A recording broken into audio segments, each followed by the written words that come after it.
Pentecostes, não é? O dia de Pentecostes. Aleluia. Em que o Pai e o Filho nos enviaram o Espírito Santo com muito amor e carinho. Amém. E que nós devemos aceitá-lo e recebê-lo com profunda gratidão, amém, com muita honra e muito temor reverencial. A Ele toda a honra, toda a glória, em nome de Jesus. Irmãos, porque com Deus a palavra e o Espírito têm que operar juntos. Se não posso dar um exemplo, assim, um mapa grande, panorama da Bíblia. Em Gênesis, quando a terra estava tohu vabohu, quando a terra estava vazia e sem forma, havia trevas, o Espírito Santo já pairava sobre as águas. E Deus começou a falar, haja luz. Estão a ver aqui a operação do Espírito e da palavra? E houve luz. E Deus chamou tudo à existência. E o Espírito Santo agiu também, ou não? E houve, essas coisas aconteceram. Graças a Deus. Bendito seja o nome do Senhor. A criação vem através da palavra e do Espírito de Deus. Depois, mais tarde, no Monte Sinai, o Senhor dá instruções a Moisés como o povo de Deus devia adorar o Senhor, obedecer ao Senhor, a palavra, mais uma vez. Amém? Depois veio Jesus e deu-nos a palavra. Mas depois de Ele pagar o preço, ascender os céus, 50 dias depois de Ele ressuscitar, o Espírito Santo foi derramado sobre a sua igreja, para dar início à igreja. A igreja sem o Espírito Santo não é igreja, é um clube. É um lugar de aleluia, amém. Nós não amamos, mas o Espírito Santo não está lá. Nós precisamos do Espírito Santo. Amém? E por isso mesmo, para nós vivermos uma vida vitoriosa nesta era, que se chama a era da igreja, a dispensação da graça, para nós vivermos com vitória nesses dias, segundo as promessas do Senhor, precisamos da palavra e do Espírito. Precisamos de agir de acordo com a palavra e ser guiados pelo Espírito. Amém? Para nós sermos aqueles filhos de Deus vitoriosos. E essa dispensação da graça, essa era da igreja, já começou há 2000 anos atrás. E há muita controvérsia, há muitas opiniões, há muitas ideias sobre umas coisas que nós vamos falar aqui na dispensação da graça, que há crentes que dizem que, olha, eu para mim, o Velho Testamento não me diz nada. Para mim o Velho Testamento não me diz nada. Não é? No Velho Testamento Deus era demasiado severo, Deus era mau, Deus mandou matar, não é? Deus andava assim, zangado, irado. Mas Deus no Novo Testamento é diferente. No Novo Testamento eu faço o que quero, posso pecar, posso desobedecer, Ele não me faz nada. Mentira, irmãos. A Bíblia diz que, o próprio Senhor diz, lá em Malaquias 3,6, eu, o Senhor, não mudo. Não é? Ele é imutável. Então, já agora, se puderem pôr a escritura aqui, Malaquias 3,6, porque eu, o Senhor, não mudo. E porque eu não mudo, vós, os filhos de Jacó, Israel, não sois consumidos porque têm sido desobedientes, pecadores. Mas na natureza de Deus, Ele é bondoso, Ele é amoroso. Amém? E eu, o Senhor, não mudo. Em Hebreus, capítulo 1, versículo 12, diz que tu és imutável. E como um manto os enrolarás e como um vestido se mudarão, a criação, etc. Mas tu és o mesmo, tu não mudas. E os teus anos não acabarão, tu és eterno. E eternamente Ele é imutável. Amém? Ele não muda.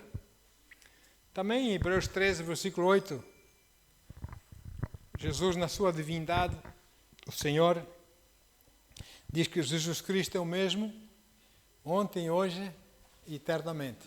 Precisamos entender Deus assim, irmãos. Precisamos entender Deus assim. Então, deixa-me dizer uma coisa. Começar já por aqui. Deus não tem mau feitio. Quem tem mau feitio somos nós. Deus não tem mau feitio. Ele zanga-se com o pecado. Ele ama o pecador e odeia o pecado, certo? E quando ele se zanga com o pecado, não significa que ele é imprevisível, não significa, não é? Que ele é mau, mas significa que ele é santo. Ele é santo.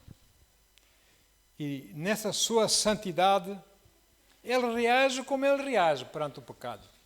Sede santos, porque eu sou santo, diz o Senhor. E a Igreja de Cristo, nesses dias de hoje, estão a esquecer muito isso.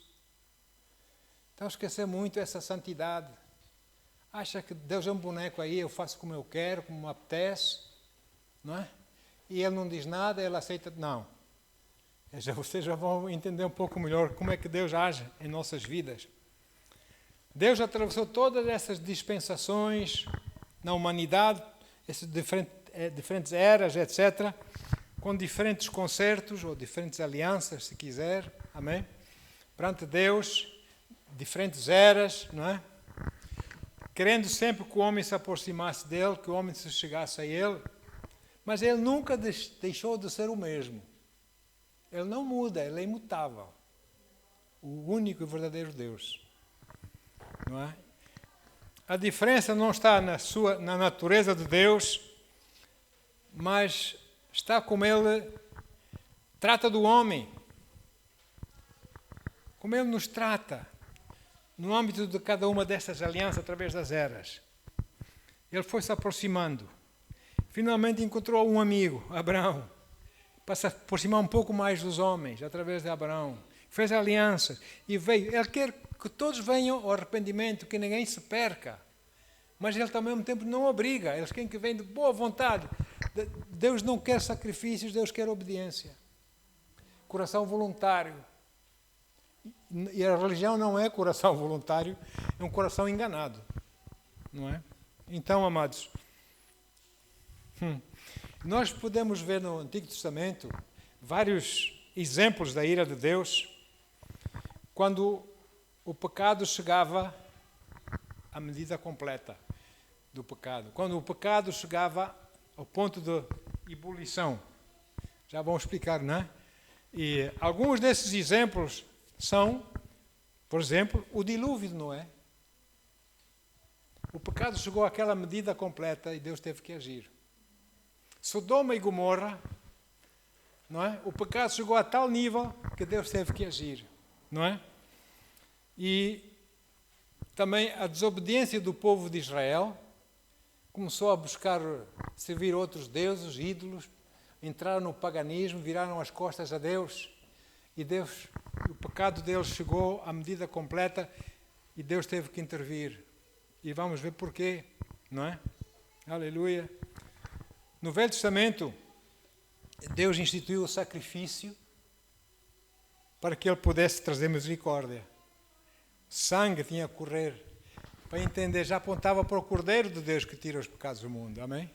O sacrifício, pedir perdão a Deus, reconhecer que nós somos falhos, nós somos imperfeitos e nós andamos com um Pai que nos ama, que é perfeito. Amém? E nós não devemos fazer com que Deus dance a nossa música, somos nós que devemos dançar a música dele. Amém? Mas muita gente, muitos crentes até, no Novo Testamento, não é? Dizem que Deus mudou a sua personalidade. Outrora era mau, agora o Novo Testamento era misericordioso, é bondoso, gracioso, não é? Não, irmãos, não é verdade. Deus não muda. Deus é imutável. Como Ele foi, Ele é e Ele será. Se alguém precisa mudar, sou eu e você. Nós somos imperfeitos. Ele é perfeito, Ele não precisa mudar coisa nenhuma. Ele é perfeito. Amém? Então, a vingança e a ira de Deus, Deus vai adiando. por causa do seu imenso amor pela sua igreja. Quantos crentes pecam contra Deus? Quantos crentes ignoram Deus? Hoje vou, porque apetece, amanhã. Quando há uma razão, tudo bem, mas muitas das vezes nós não fazemos a vontade de Deus para fazermos a nossa. E Deus parece que não diz nada, não é? Deus está a olhar para nós, eu quero te abençoar, mas assim, tu mesmo estás a fechar a porta das minhas bênçãos, não é? Tu tens que caminhar comigo. Mas Deus não obriga ninguém, não quer que ninguém venha a Ele à força, não é? Não é por força nem por violência, mas pelo Espírito do Senhor, não é? Então, a Bíblia diz que os que aceitaram o Senhor Jesus como Senhor e Salvador, a Bíblia diz, nós não vamos ler, mas os irmãos podem procurar na Bíblia, diz que nós, os nascidos de novo, não estamos destinados à ira. Não estamos destinados à ira de Deus. Amém? No entanto, só porque Deus adia a sua ira, não significa que essa sua ira deixou de existir. Temos que compreender bem, o melhor possível, o nosso Deus. Não é? Então, vamos ver. Na era da igreja, Deus adiou a sua ira. Esse tempo que estamos a viver, os últimos 2000 anos, Deus tem adiado a sua ira, porque a ira não é para os seus filhos, a ira é para os outros que não são crentes. A ira de Deus, não é? O mundo tem rejeitado Jesus Cristo, não é? Desde há 2000 anos atrás, muita gente tem rejeitado Jesus, que não acredita, que Deus não existe, que não sei, tanta coisa, não é? E tem vivido ao lado de pessoas de nós que nós dizemos que acreditamos no Senhor Jesus como nosso Senhor e Salvador, e mesmo eles olham para nós e não gostam das nossas, enfim, nossos sentimentos, da nossa fé, não se sentem bem. Sabe porquê? Porque eles sabem, no fundo, no seu âmago, sabem que eles estão errados. Mas são demasiado orgulhosos por reconhecer. E querem provar que estão certos e que nós estamos mal. Ora, muito bem. Então, sabemos que, pela graça de Deus, a chuva cai tanto para o crente como para o incrédulo. Não é? Sabemos disso. Tanto chove para o justo como chove para o injusto. A graça de Deus é concedida a ambos. A paciência, a misericórdia. Porque Deus é um Deus longânimo, é um dos seus atributos. Longanimidade, paciência, não é? E como sempre foi, Ele não muda. Mas nós, porque Ele, se calhar a gente faz coisas que sabemos que está mal e Ele não diz nada, Ele não age, achamos que podemos abusar da sua longanimidade. Cuidado! Que a medida vai se enchendo. Quando chega aquele ponto, Ele vai dizer, chega! Não é? Então, vamos ver aqui. Chegará o dia em que Ele virá buscar a sua igreja. O pecado atingiu a sua medida, está no ponto de ebulição. Deus tira a sua igreja porque Ele agora vai derramar a sua ira. Mas como nós, igreja de Cristo, não estamos destinados à ira de Deus, Ele vem nos tirar. Amém? Ok. E começa, depois da igreja ser arrebatada da terra, começa aquele tempo na Bíblia, aquela era que a Bíblia chama da tribulação, né? Horrível, tempo horrível.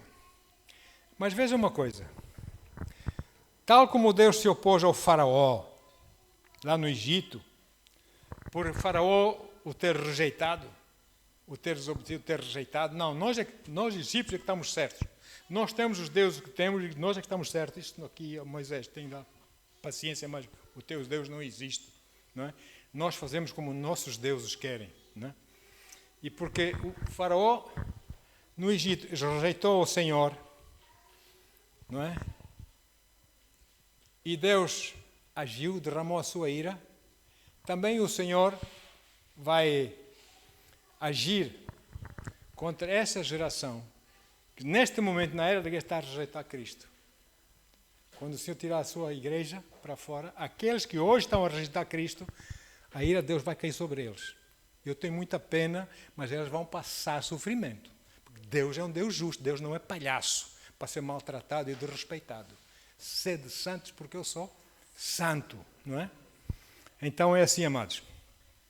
Deus derramou 10 pragas. Veja só como é o coração do Pai. Deus derramou 10 pragas por causa da sua ira sobre aquele povo que o rejeitou, sobre o Egito. Mas no Egito morava lá o povo dele, o povo de Israel estava lá escravizado. Ele abrigou o seu povo. Essas pragas não atingiram o seu povo. Assim, a ira de Deus não atinge assim nem a mim, mas atinge aquele que o rejeita. Não é? Deus faz as coisas dessa forma. Durante a tribulação, a ira de Deus vai ser derramada sobre as nações, sobre os povos.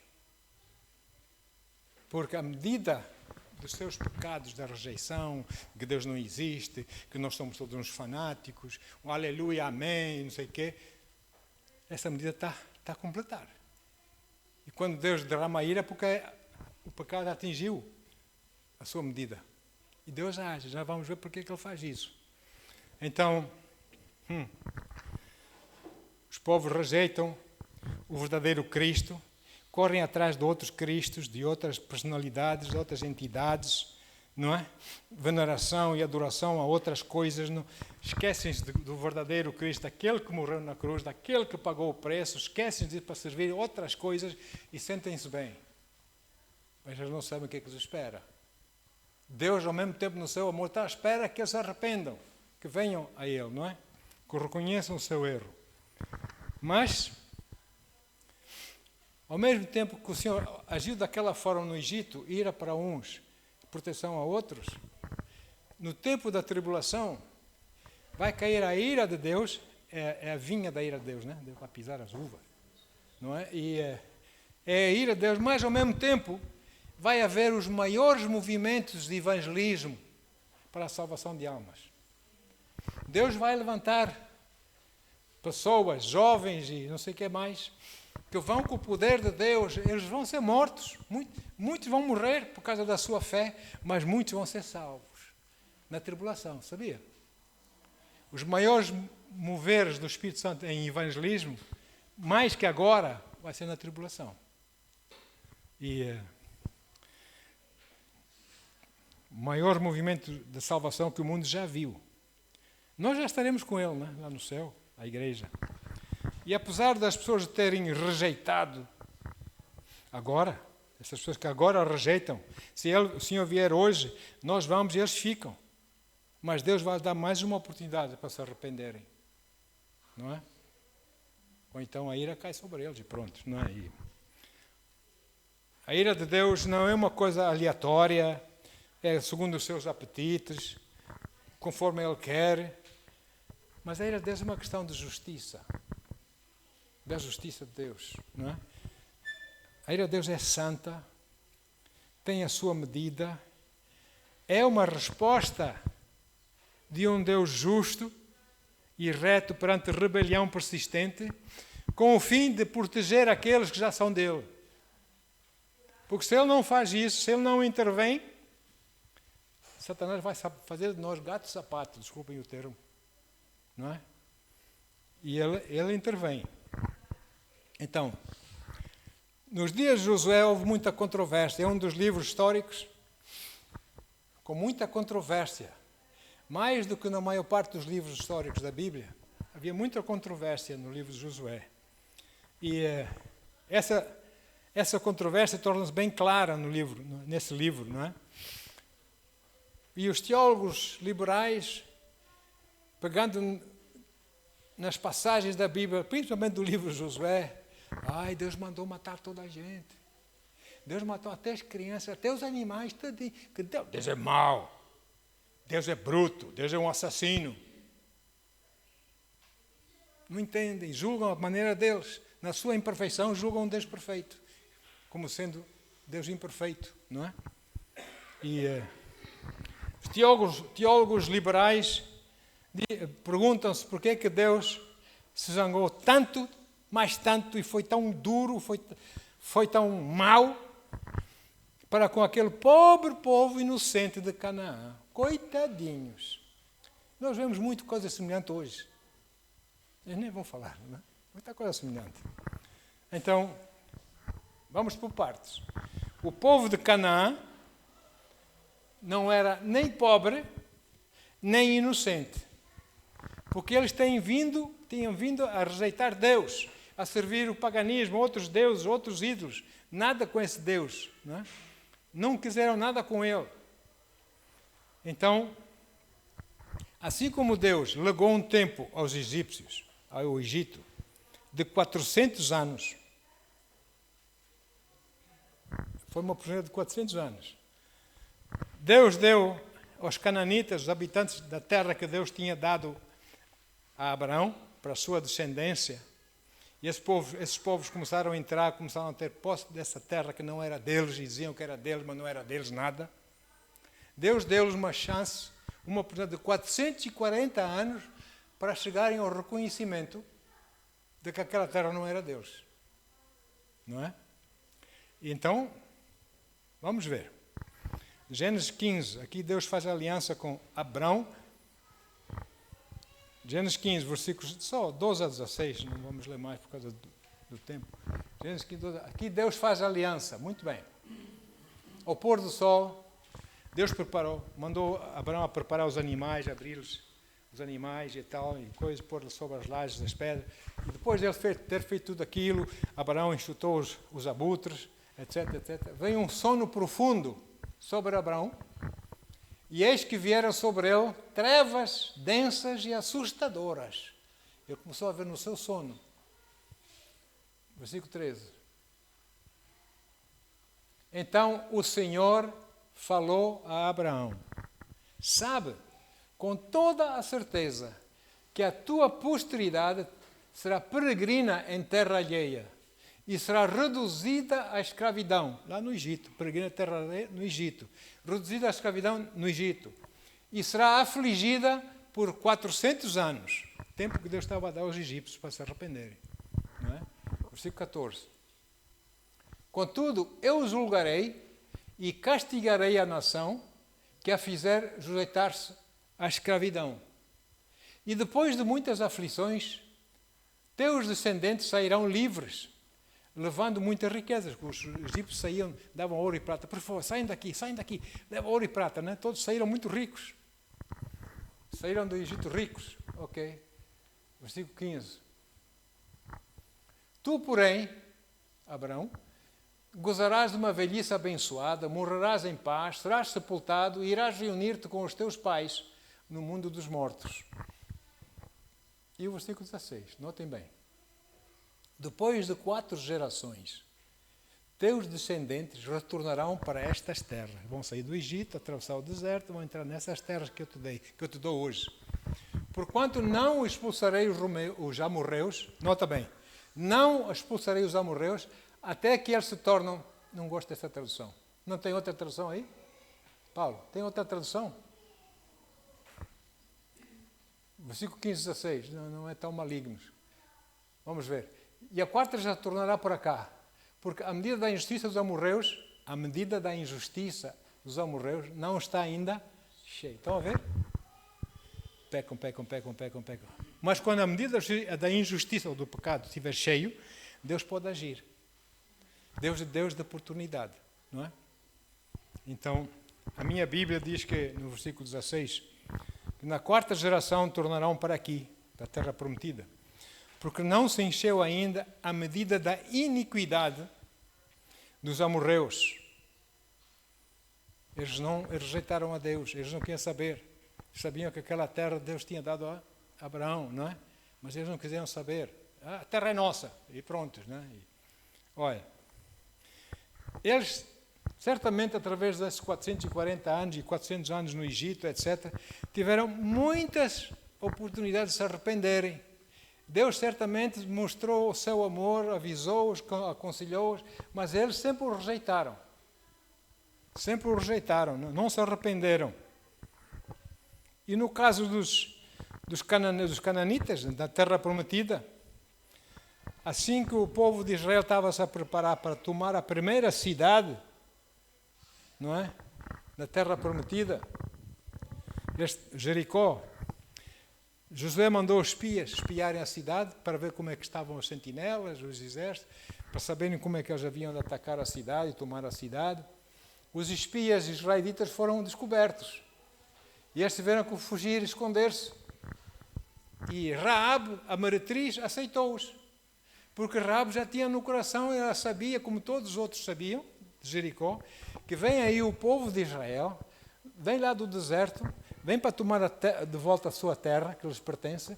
É um povo poderoso. Vários reis tentaram travá-los no deserto, não conseguiram, porque esse Deus poderoso é com eles, não é? Raabe sabia e os outros também sabiam. Só que Raabe arrependeu-se e ajudou os espias, ou não? E por isso Raabe foi poupada, ela e a sua família, quando os israelitas entraram e tomaram conta da cidade de Jericó, conquistaram Jericó. Amém? Então, aleluia. Isso prova que aquele juízo de Deus de mandar exterminar a todos não foi contra a raça cananita, não é? Mas foi sim pela rejeição da parte deles para com Deus durante séculos e séculos. Chega um ponto que Deus diz, chega. Podemos brincar hoje e Deus não faz nada, mas vai chegar um ponto que Deus vai dizer, chega. Não é? É por isso que nós devemos andar em temor reverencial para Deus. Temos aliança com Deus, Ele é por nós. A sua ira não nos está destinada para nós, somos seus filhos. Mas tem algo mais diferente que está destinado a nós. Não a ira, mas a disciplina. Não é? Então, ok. Em Josué 9, os gibeonitas enganaram Josué. E não só Josué, mas os israelitas. Fizeram um tratado, chegaram a um acordo, não é? E celebraram esse tratado. E embora logo a seguir Josué reconheceu que tinham sido enganados, mesmo assim Josué cumpriu com a sua parte, que era ajudá-los contra 5 reis que se levantavam contra os gibeonitas. E Josué e o seu exército avançaram, foram em ajuda dos gibeonitas contra esses 5 reis, não é? Agora veja uma coisa. Durante aquela batalha, já se fazia, o sol já estava a se pôr e a batalha estava a começar a ser vencida pelos israelitas e os demais. Josué faz uma coisa, enfim, que muitos não acreditam, ainda hoje não acreditam. Diz lá em Josué 10, versículos 12 a 14. Josué 10, 12 a 14. Diz assim: Então Josué, no meio da batalha, falou ao Senhor no dia em que o Senhor deu os amorreus na mão dos filhos de Israel. Israel estava a vencer. E Josué disse aos olhos dos israelitas: Sol, detém-te em Gibeon, e tu, lua, detém-te lá no vale de Ajalon. Versículo 13. E o sol se deteve e a lua parou, até que o povo se vingou dos seus inimigos. Fez luz até o povo do inimigo ser derrotado. Isto não está escrito no livro do reto, não é? E continua, não é? O sol, pois, se deteve no meio do céu e não se apressou a pôr-se quase um dia inteiro. Agora é assim, queridos. Os amorreus contra quem Josué guerreava tinham o sol e a lua como deuses que eles veneravam, adoravam. Eram como seus deuses, o sol e a lua. E, através dessa atitude de Josué simplesmente mostrou aos amorreus que o Deus de Israel é mais poderoso e tem autoridade sobre aquilo que eles diziam que eram os deuses deles, o sol e a lua. Na verdade, o que parou não foi nem o sol nem a lua, o que parou foi a terra. Movimento de rotação e translação, etc. Não é? Quase um dia. Ficou parado. Agora, ainda hoje, muitos comentadores cristãos, muitos teólogos, etc., duvidam desse milagre. Duvidam, não acreditam nisso. E eles alegam que a natureza, toda a natureza é autossuficiente e está imune à intervenção, não é? Seja de quem for. Mesmo embora a gente veja na palavra de Deus tantas vezes que Deus interviu contra a natureza e a natureza obedeceu. Deus não abriu os mares para o povo de Israel passar. Jesus não mandou a tempestade aquietar-se, não é? E por aí vai. Enfim, agora, irmão, Deus é o criador da natureza. Deus foi quem criou a natureza. Ele a controla. E por isso mesmo, Ele tem autoridade sobre a natureza, ou não? E por vezes Ele até delega essa autoridade sobre a natureza, delega isso aos homens. Não é? Nós temos visto e vamos ver mais no livro do Apocalipse e tudo, como as duas testemunhas e outros usam dessa autoridade sobre a natureza. E a natureza obedece. O meu professor, um dos meus professores na escola bíblica, que agora é um homem, grande homem de Deus, grande pregador do Senhor, está nos Estados Unidos. Eu vi isso, eu presenciei isso. Vinha uma tempestade enorme, vendaval, ventania em nossa direção. E ele apontou o dedo e disse: para, aqui não chegarás. E sabe uma coisa? Como ele disse, aconteceu. Uau, não é? Uau.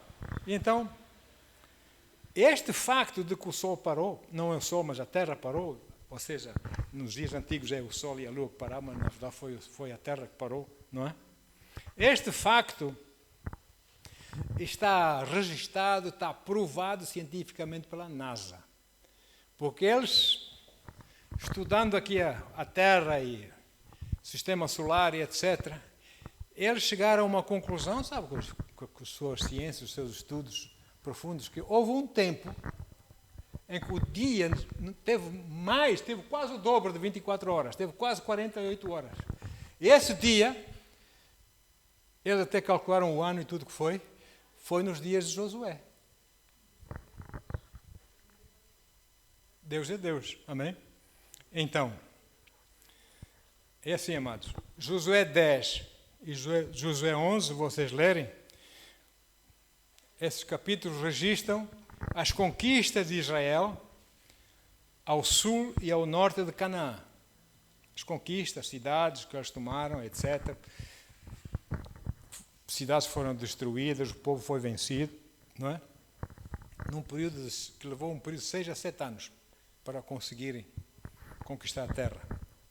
Hoje em dia, líderes religiosos, liberais e filosóficos, mais uma vez, acusam de Deus ser um Deus mau. Não é? Porque na Bíblia vejo lá que ele mandou matar até criancinhas, tadinhas. Não é? Etc, etc. E acusam Deus de ser mau, assassino, bruto, valentão, injusto. Não é? Mas a palavra de Deus declara, em Romanos 11, 22. Isso é para si e para mim, somos igreja. Paulo está a escrever para a igreja. Romanos 11, eu disse 22? Não. Sim, sim, a última parte. Considera, portanto, a bondade e a severidade de Deus. Nós devemos considerar a bondade e a severidade de Deus. Não vamos abusar da sua bondade. Não vamos porque eu faço coisas erradas e ele não faz nada. Então posso fazer à vontade. Cuidado, não é? Considera, portanto, a bondade e a severidade de Deus para com aqueles que caíram, mas bondade para contigo que és crente, desde que permaneças firme na bondade dele. Olha aí. Do contrário, também tu serás excluído da disciplina e entras na ira de Deus. Nós temos que ter cuidado com isso, não é? E bendito seja o nome do Senhor. Por vezes, exageramos sobre o amor de Deus. Fazemos coisas e Deus não nos diz nada, aparentemente não faz nada, não diz nada, enfim. E nós achamos que podemos continuar a fazer, sabemos que é mal, mas continuamos a fazer e Deus até não diz nada porque está tudo bem, afinal vou continuar a fazer, não é? Ignoramos os seus atributos e ignoramos a sua santidade e continuamos, como se diz, na nossa, né? Por exemplo, a misericórdia de Deus e a ira de Deus são tão reais hoje quanto é o seu amor, não é? A graça de Deus e a vingança de Deus hoje são tão reais quanto é o seu amor hoje. A bondade de Deus e a severidade de Deus são tão reais quanto o amor de Deus hoje. São coisas da parte de Deus. Amém?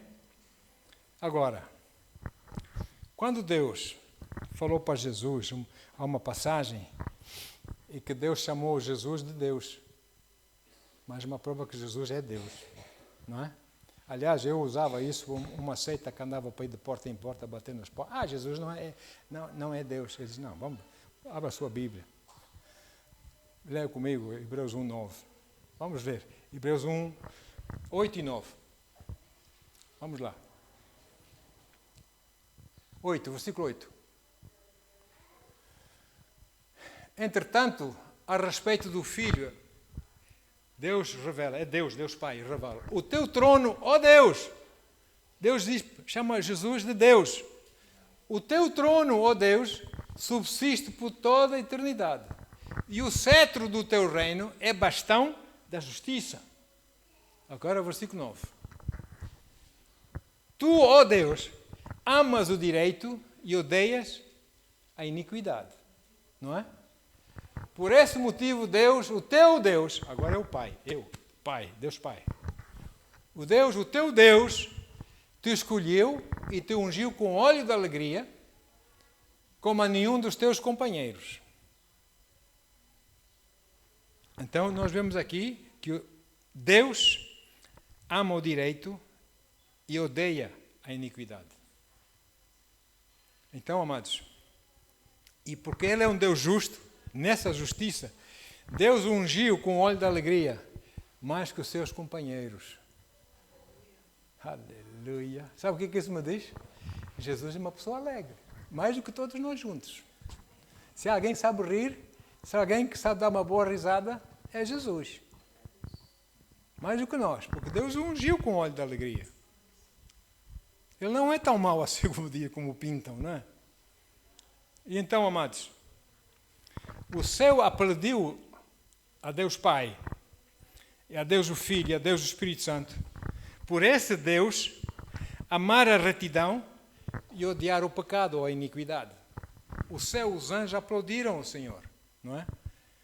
Ora, se o Senhor Jesus ama a retidão e odeia a iniquidade, queridos, não acham que você e eu, como fazendo parte da sua igreja, devemos fazer o mesmo?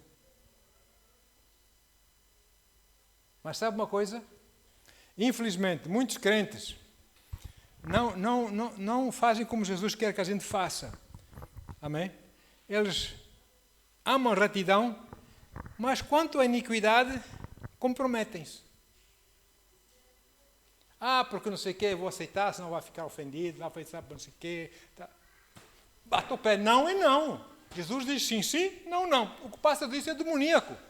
Eu não quero agir no poder do demônio, comprometer-me. Se Deus diz que é não, é não. Se Deus diz que é sim, é sim. Ponto. Não é? Então, aleluia. Hoje em dia, queridos, a maioria dos governos, dos políticos deste mundo, das nações deste mundo, chamam ao mal de bem e ao bem de mal.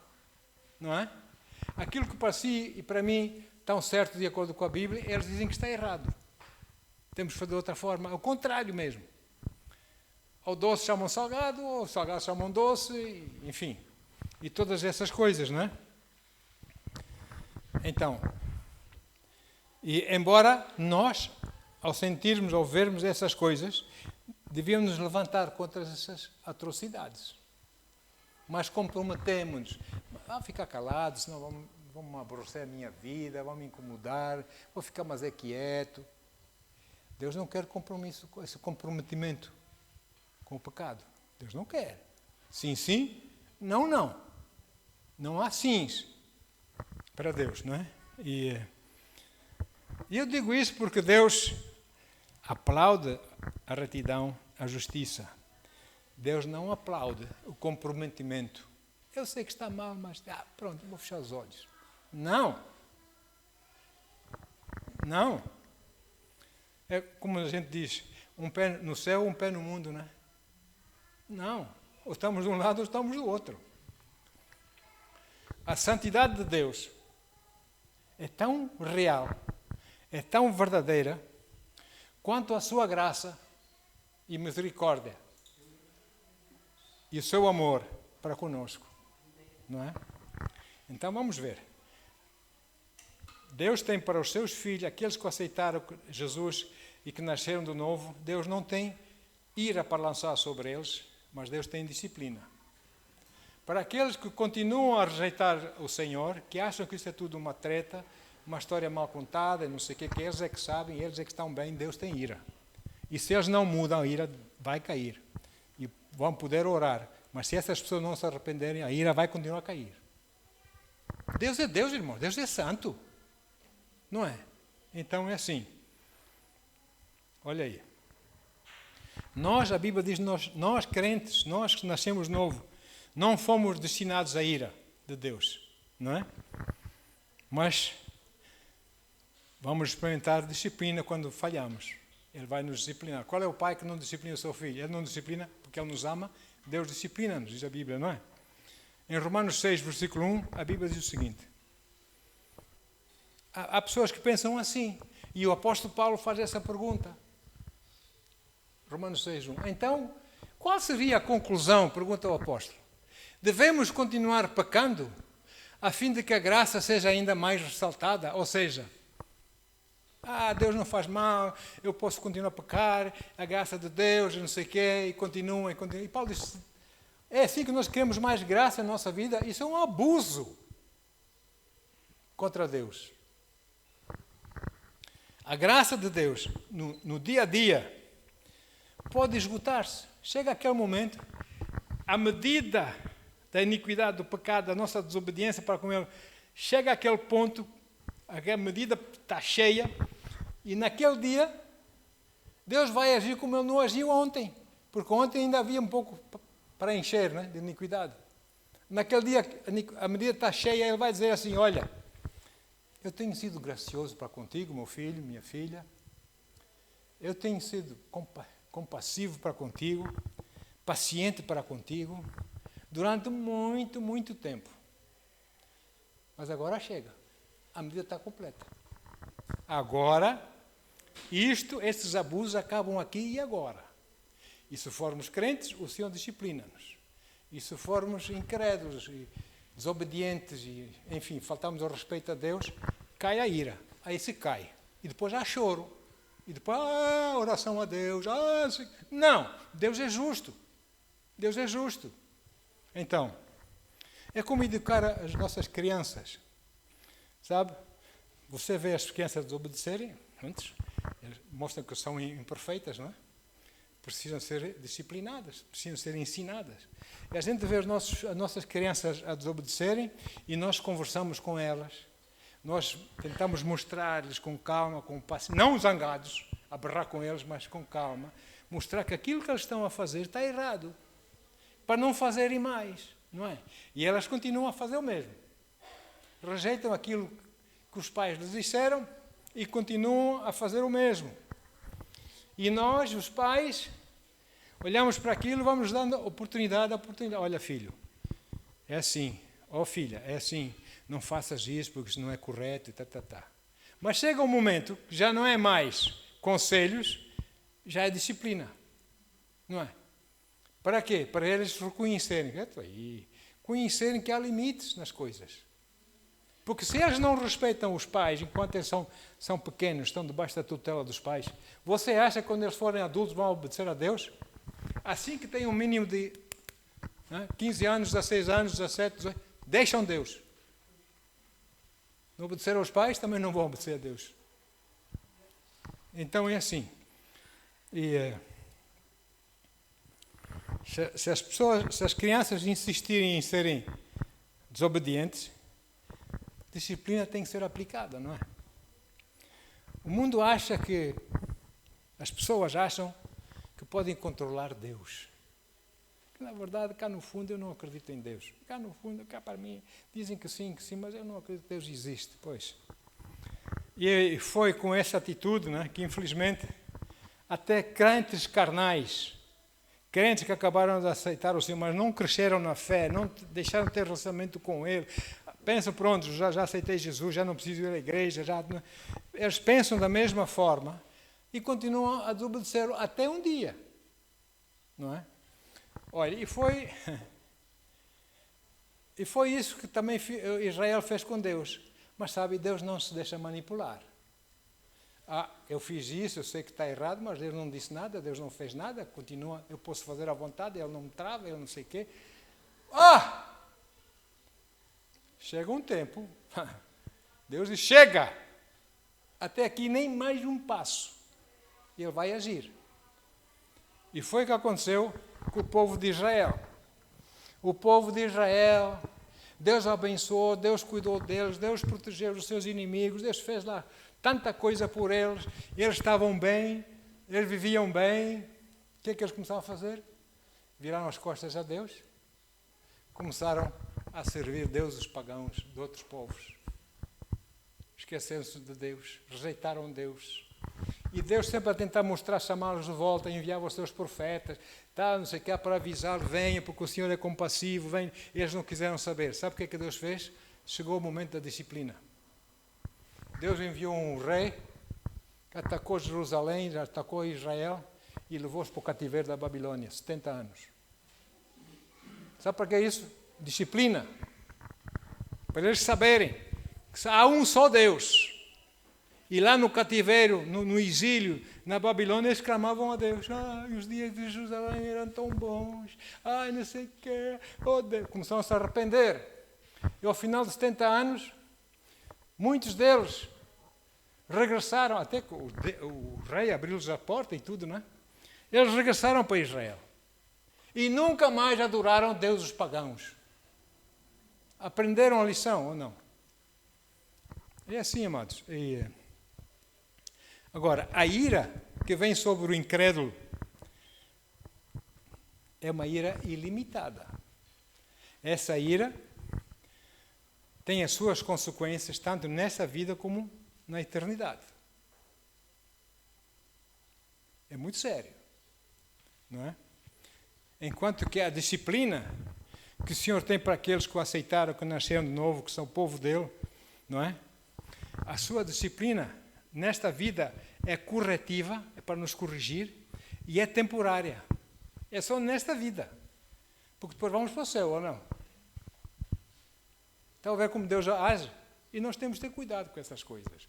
Nós, às vezes, pisamos na cara de Deus. Fazemos a cara de Deus carpete para os nossos pés, com as nossas atitudes. Não é? Olha só. Vem aí um derramamento terrível. Durante a tribulação, depois de Deus arrebatar a sua igreja,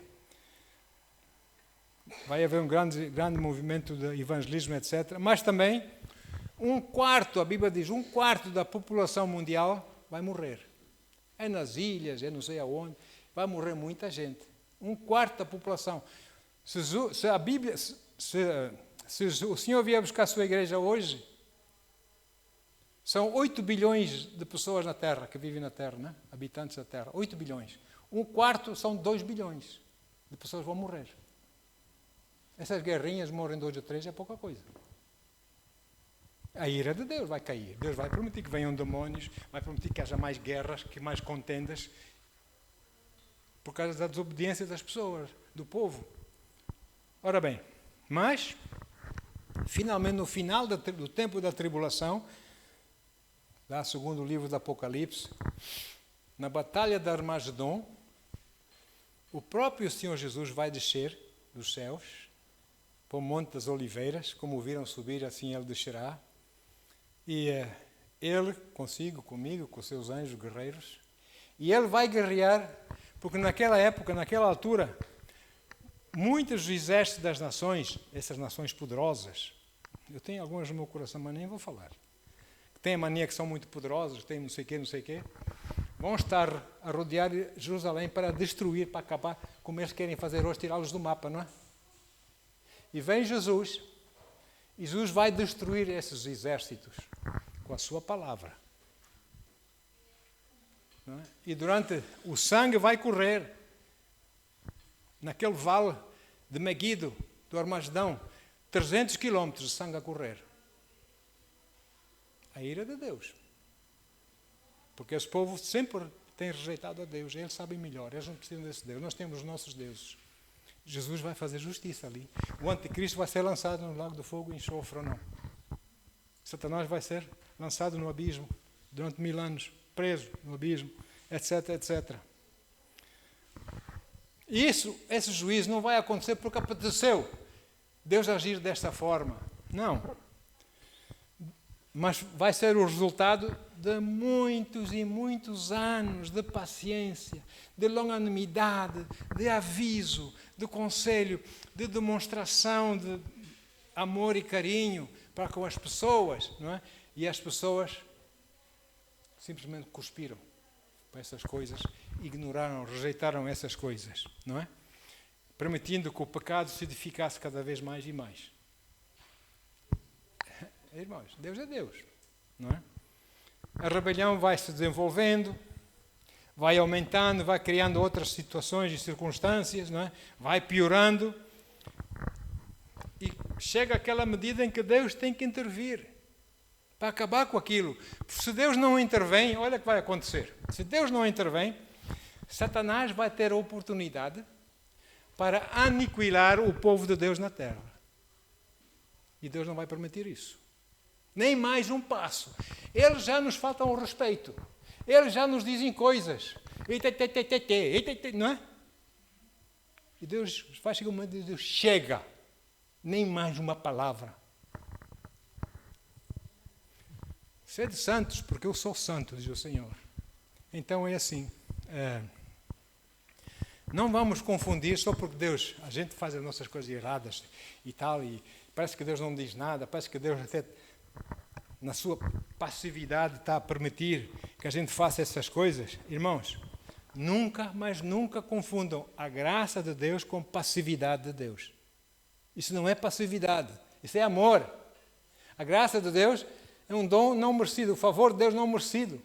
Paciência, longanimidade, carinho, misericórdia de Deus para conosco, não é? E o apóstolo Paulo diz o seguinte: porque nós amamos o Senhor, somos perseguidos, somos odiados, somos sei lá mais o quê. Romanos 8:31 diz assim, o apóstolo Paulo, pelo Espírito Santo, ele faz aquela pergunta: a que conclusão, pois, chegamos diante desses factos? Que factos? Que factos? Fome, perseguição, odeiam-nos por causa da nossa fé, não é? Julgam-nos, sei lá, vem toda coisa, doença, coisas se levantam contra nós. A que conclusão, pois, chegamos diante dessas coisas? E ele responde essa pergunta, com uma pergunta. Aleluia. Se Deus é por nós, quem será contra nós? Por mais que eles tentem, não é? Nós é que não podemos nos comprometer com eles. Mas eles é que têm que dançar a música de Deus. Nós não vamos dançar a música deles. Amém? Então, é assim. Deus deu-nos autoridade no nome de Jesus. Essa autoridade é muito poderosa, irmãos. É como se fosse o próprio Jesus a falar. Não é? Não é todos os dias que nós temos que confrontar demónios, que nós temos que confrontar doença, que nós temos que confrontar, sei lá, situações difíceis. Mas quando nós temos que as defrontar, nós temos que o fazer no poder do nome de Jesus. Porque no meu poder, não vamos lá. No seu poder, não vamos lá. É no nome de Jesus, porque todas as coisas foram colocadas debaixo dos pés de Jesus. E você está em Jesus, e no nome de Jesus você tem autoridade. Aleluia. Debaixo dessa autoridade divina, Josué falou para o sol e para a lua. E nós devemos confrontar as coisas que se levantam contra nós, circunstâncias, etc. Devemos confrontar isso debaixo da autoridade do nome de Jesus. No nome de Jesus. Irmãos, Lá na escola bíblica, lá na África do Sul, eu rimo, porque esse homem era muito engraçado. Temos lá um irmão amado, um negro, um africano, que ele morava lá no Soweto, aquilo é muito perigoso, é uma favela, digamos assim, muito perigoso, cheio de tsotsis, bandidos, né? Que assaltam as pessoas na estrada e coisa. E ele diz que, ai meu Deus, a maneira como ele contou, e ele diz que ele vinha para a escola bíblica à noite, porque de dia tinha que trabalhar, nós estudávamos à noite, íamos para a escola bíblica à noite. Ele vinha para a escola bíblica, ia para apanhar o autocarro, e vinha assim num ermo, e vieram assim uns quantos rapazes, 4 ou 5 rapazes, bandidos, que iam tirar o que ele trazia com eles, mochila, o relógio e não sei o que mais. E ele começou a correr. E eles correram atrás dele. Enquanto ele corria, ele começou a orar, Deus ajuda-me. E ele disse que, eu ouvi no meu coração, disse, por que estás a fugir? Então eu não tenho o meu nome para usar com poder. Ele, de repente, sem os outros esperarem, parou, virou-se para eles e disse, em nome de Jesus! E eles olharam para ele, ficaram assim, parece que viram, sei lá, alguma coisa e fugiram. Deixaram-no em paz. E ele conta, eu ri muito, porque a maneira como ele contou, meu Deus, foi uma risota. Eles fugiram e viam andar na rua, já não se meteram mais com ele. Por que será? Não é? Então, Deus tem 2 tronos de justiça, 2. Os crentes, nós que nascemos novos, aceitamos Jesus, vivemos uma vida em obediência, submissos a Ele, etc., etc., vamos estar perante o tribunal de Cristo. O tribunal de Cristo, onde o Senhor Jesus vai ser o justo juiz. Amém? E Ele vai nos julgar a si e a mim, aos crentes, não para nos disciplinar ou nos castigar, ou sei lá, mas para nos dar prémio, galardão, prémio, pela nossa obediência naquilo que fizemos aqui na terra. Quanto mais obediência e serviço a Ele aqui na terra, maior o galardão. E se não fizermos muito assim, mesmo assim temos um galardãozinho. E mesmo se não fizermos nada, a não ser termos aceito Jesus como Senhor e Salvador, em verdade, mesmo assim ficamos no céu. Vamos ser varredor de ruas, mas estamos no céu. Amém? Ele não nos vai lançar fora. De modo nenhum nos lança fora. Esse é o tribunal de Cristo. Aleluia. Mas o que nesta vida, apesar de imensos avisos, rejeitaram o Senhor Jesus, vão estar perante um outro trono, que é o grande trono do juízo, o grande trono branco. E esses, por causa de terem rejeitado Jesus, não quiseram conhecer Jesus, vão ter que estar perante o trono, perante o justo juiz, e responder a uma pergunta só, que ele tem para eles. Quando te falaram de mim, por que me rejeitaste? Falaram de mim 1500 vezes, mas tu sempre me rejeitaste. Por quê?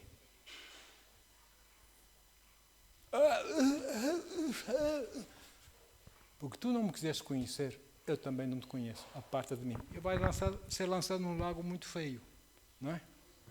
Horroroso.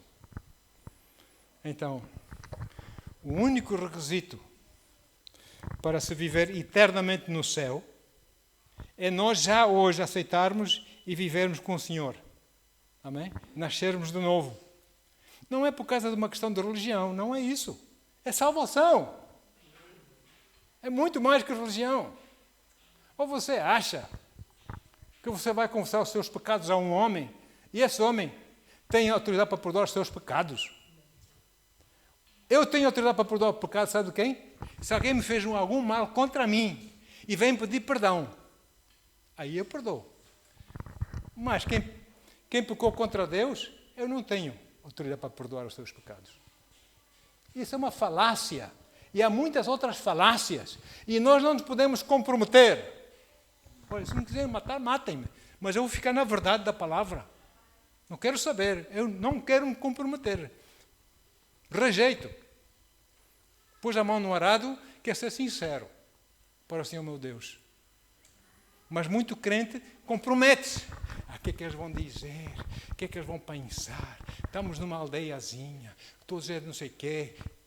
Irmão, se você não é o sal naquela terra, como é que eles vão ficar salgados? Ué, se você não é a luz ali, como é que eles vão receber a luz? É ou não é? Estamos a chegar a momentos difíceis. Mas sabe uma coisa? Jesus é consigo e comigo. Não é? Então, amados, aleluia. Bendito seja o nome do Senhor. Temos de viver uma vida baseada na fé no Senhor Jesus e na fidelidade e obediência, submissão a Ele, para o agradarmos. Porque sem fé é impossível agradar a Deus. Não é? Então, mas sabe uma coisa? Deus ainda continua com a ira dentro dele, porque Ele é um justo juiz. Ele ainda continua com ira dentro dele, no seu interior. Já estou a terminar. Como eu disse, você e eu, como crentes, como os seus filhos, suas filhas, não é? Não estamos destinados à ira de Deus. Não vamos sofrer nada debaixo da ira de Deus. E nós devemos compreender bem esta verdade. Deus não está irado consigo. Deus não vai lançar a sua ira terrível sobre si, porque você é dele, você só foi lavado no sangue de Jesus. Ele apenas porque o ama a ti e a mim vai nos disciplinar para que a nossa vida seja uma vida com mais qualidade para Ele. Não é? E bendito seja o nome do Senhor Jesus. Aleluia. Então, nos dias de Josué, houve um tempo de juízo de Deus. Em que o povo teve que sair daquela terra, porque aquela terra não lhes pertencia. Eles diziam que sim, houve batalhas, houve guerras, mas aquilo não era deles. Deus tinha dado aquela terra a Abraão, pertencia ao povo, não é? De Israel, o povo de Deus. E hoje há muito aí por aí que diz que a terra é deles, a terra não é deles, mesmo embora os políticos digam que sim. Alô, amados, estou falando na internet mesmo. Há que ter temor do Senhor. Então, amados, enquanto o juízo de Deus não cair sobre esse mundo, enquanto a ira de Deus não cair sobre esse mundo, vamos nós ser sábios em contemplar a bondade e a severidade de Deus. Ele é bom, mas Ele também é justo. Amém? E vamos amar a retidão, a justiça do Senhor nosso Deus, e vamos odiar como Ele odeia a iniquidade e o pecado. Amém? E sobretudo vamos estar profundamente gratos em nossos corações pela sua misericórdia de nos ter salvo. Amém? É uma grande bênção, vocês não entenderam bem. Um dia nós vamos entender no céu a maravilha que foi nós sermos salvos. Não é? E o facto de nós já nesta vida estarmos a viver na dispensação da graça de Deus como membros da sua igreja. Bendito seja o nome do Senhor. E nós queremos orar, Senhor, para que mais e mais pessoas venham à salvação. O que sabem essas pessoas de Deus? Que autoridade têm eles falarem de um Deus que eles não conhecem? Que autoridade têm eles para confrontar pessoas que são crentes a dizer que não é assim, que não sei o quê? Que autoridade é que eles têm? Eles estavam a falar coisas que eles não sabem. E o que é que Jesus disse? Pai, perdoa-os porque eles não sabem. E vamos orar para essa gente, para que eles sejam salvos, para que a ira de Deus não caia sobre eles. Amém? Pai amado, obrigado, Senhor. Obrigado, Senhor, pela Tua palavra. Obrigado, Senhor, por nós podermos mesmo andar no temor reverencial a Ti, Senhor, no respeito, Pai, na tolerância uns com os outros, andarmos no amor fraternal uns com os outros, darmos mais honra aos outros que a nós próprios, sobretudo honrar-te a Ti, Deus, em nossas vidas. Tu desejas que nós, sendo Teus filhos e como Teus filhos, sejamos a luz e o sal da terra. E que nós possamos ser isso, porque essa é a Tua vontade. Dá-nos sabedoria, Pai, para agirmos de acordo. Sabemos escolher os momentos certos para falarmos dessas coisas, Pai. sem força, nem obrigar, mas mostrar a verdade do teu amor para com todos eles. Tu amas a todos, Pai. Simplesmente, Tu és um Deus santo. Tu tens de parar com iniquidades, porque senão o inimigo vai usar dessas iniquidades para se levantar contra o Teu povo, e Tu não permites isso. Tu nos proteges, Senhor. Obrigado, Deus. A Ti, Deus, toda a honra e toda a glória. Muito, muito obrigado, Senhor.